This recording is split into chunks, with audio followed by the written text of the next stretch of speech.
వచ్చినప్పుడు మీరు మాట్లాడండి. 11 నేను అందుకే ఛార్జ్ అడిగాను సార్ ఉన్నాయి. ఆంజనేయ రెడ్డి గారు సబ్మిషన్ అని.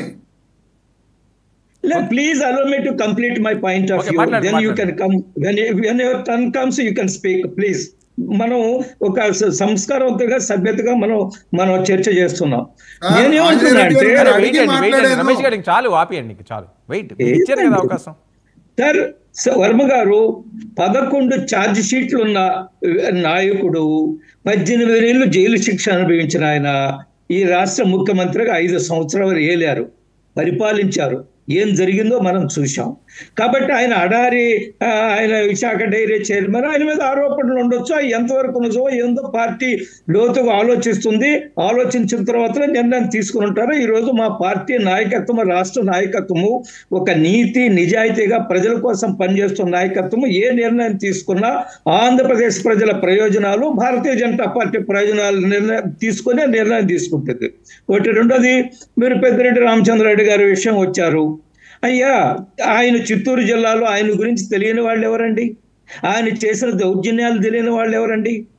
ఆయన ఊర్లోనే కాదు, ఆయన అత్తగారి ఊర్లో కూడా భూములు కబ్జా చేశాడని వార్తలు వచ్చాయి. దానికి సాక్ష్యాలు కూడా లభించాయి. వారి శ్రీమతి గారు, ఆ తల్లి గారి ఊర్లో కూడా.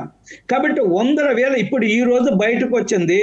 ఏమంటామంటే మనం ఇంగ్లీష్ లో టిప్ ఆఫ్ అన్ ఐస్బర్గ్, సముద్రంలో నీటి బొట్టు లేదా ఒక చిన్న ఐసు ముక్క లాంటిదే బయటకు వచ్చింది. ఇంకా ఈ గత 5 సంవత్సరాలు జరిగిన దుర్మార్గాలు, దోపిడీలు ఏమేమి బయటకు వస్తున్నా. మొన్న గనుల వెంకటరెడ్డి గారి విషయం కూడా కొత్తగా వచ్చింది కదా. 160 కోట్ల రూపాయలని ఏ విధంగా ఆయన కావాల్సిన వాళ్ళకి అప్పచెప్పాడు. 3 కోట్ల రూపాయల మిషన్ ని 8 కోట్లకి ఏ విధంగా కొనుగోలు చేశాడు.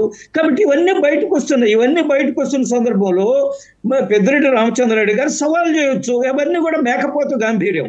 సవాల్ చేయకుండా ఇంట్లో కూర్చున్నాడు అనుకోండి, ఆయన మనుషులకి, ఆయన కార్యకర్తలకి ఏ విధంగా ధైర్యం ఇవ్వగలడు?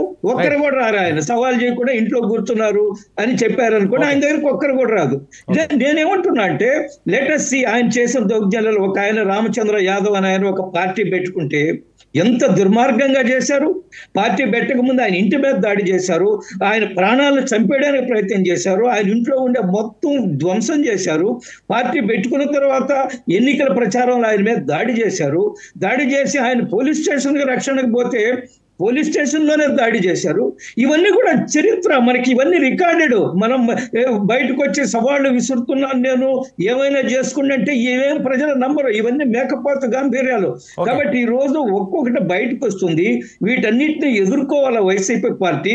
వీటన్నిటికీ సమాధానం చెప్పాల్సి ఉంది.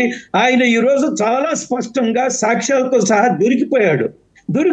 ఆయన ఏ విధంగా అటవీ భూముల్లో ఆక్రమించాడు, ఎన్ని 20 ఎకరాలు ఏ విధంగా తండ్రి నుంచి ఆ కొడుకు మారింది, మళ్ళా కొడుకు నుంచి తండ్రికి మారినప్పుడు ఏ విధంగా అదే భూమి పెరిగింది, ఆ తర్వాత అడంగుల్లో ఎన్ని ఎకరాలు ఉంది, ఫైనల్ గా రిజిస్ట్రేషన్కి వచ్చిన తర్వాత 21 ఎకరాలు 75 ఎకరాలకి ఎట్లా వెళ్ళింది. There are all recorded evidence. There are all చాలా స్పష్టంగా సాక్ష్యాధారాలు ఉన్నాయి. ఆయన ఇన్ని రోజులు నడిపి కారణం ఏమిటంటే ఆయన జమానా నడిచింది. ఆయన రాజశేఖర రెడ్డి ప్రభుత్వంలో కూడా మంత్రిగా పనిచేశారు. 7 సార్లు ఎమ్మెల్యేగా గెలిచారు. ఇప్పుడు 7వసారి గెలిచారు. ఆయన జమానా నడిచింది.